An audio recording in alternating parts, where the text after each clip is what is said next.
Hello everyone, আসসালামু আলাইকুম। খালেদাস kitchen and ব্লগে আপনাদের সবাইকে স্বাগত। আমি আজকে প্যানকেক তৈরি করেছি আর এর পুরো প্রণালীটি আপনাদের সঙ্গে শেয়ার করছি। প্যানকেক তো আমরা সবাই তৈরি করতে পারি, তো আমি যেভাবে তৈরি করেছি সেই প্রণালীটি আমি আপনাদের সঙ্গে শেয়ার করছি। আমার হাজব্যান্ডের আইবিএসের সমস্যা, সে আটা ময়দার জিনিস খেতে পারে না, তাই তার জন্য একটু ভিন্নভাবে তৈরি করেছি। তো প্রথমে আমি 2টা ডিম নিয়েছি, ডিম 2টা ভেঙে ফেটে নিলাম, সঙ্গে একটু ভ্যানিলা এসেন্সার দিয়ে ভালো করে নাড়াচাড়া করে নিচ্ছি। আমি কাঁটা চামচ দিয়ে করে নিচ্ছি, আপনারা আপনাদের সুবিধা মতো করে নেবেন। এখন একটু মধু মিলাচ্ছি, সঙ্গে কেউ লাগলে চিনিও দিতে পারেন।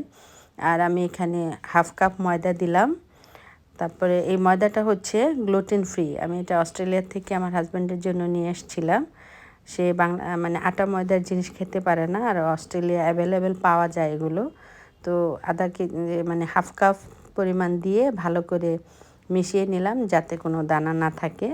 তো প্রথমে একটা প্যানে সামান্য একটু বাটার দিয়ে ব্রাশ করে নিচ্ছি, আপনারা চাইলে তেলও দিতে পারেন বা ঘি।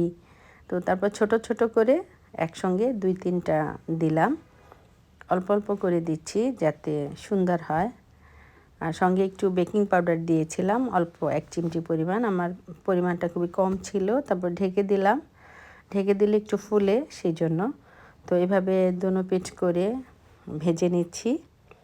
ভাজার পর ছোট ছোট করে মোট 9টা হয়েছিল। তো আমি এখন এইটাকে মানে এই প্যানকেককে আমি যেভাবে অস্ট্রেলিয়া খেয়েছি সেভাবে সাজাচ্ছি আমার হাজব্যান্ডের জন্য। তার জন্য প্রথমে 3টা আমি একসঙ্গে দিলাম, 3টা 6টা, 2টা বাটিতে 2 রকম করব। আর এটা হচ্ছে চিজ, এই চিজটাও আমি অস্ট্রেলিয়া থেকে নিয়ে আসছি। এটা হচ্ছে ল্যাকটোজ ফ্রি, আমার হাজব্যান্ডের গ্লুটেন ফ্রি এবং ল্যাকটোজ ফ্রি খাবার খেতে হয়।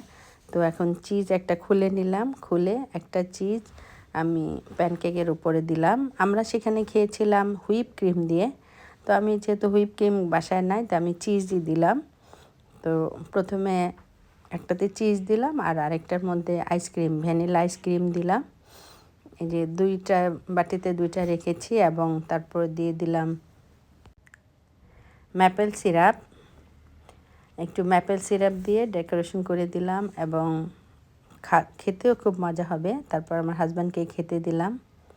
এভাবে আমরা খেয়েছিলাম অস্ট্রেলিয়াতে, সে তখন বাংলাদেশে চলে আসছিল, তাই আমি তাকে আজকে আমাদের মতো করে বানিয়ে দিলাম অস্ট্রেলিয়ান খাওয়া জন্য খাইতেছি। সকালের নাস্তা। খেয়ে বলল খুব মজা হয়েছে। এভাবে আমি খেলাম, আয়ান খেলো, আমাদের সবারই খুব ভালো লেগেছে। আজকে সকালের নাস্তা আমাদের এটাই ছিল।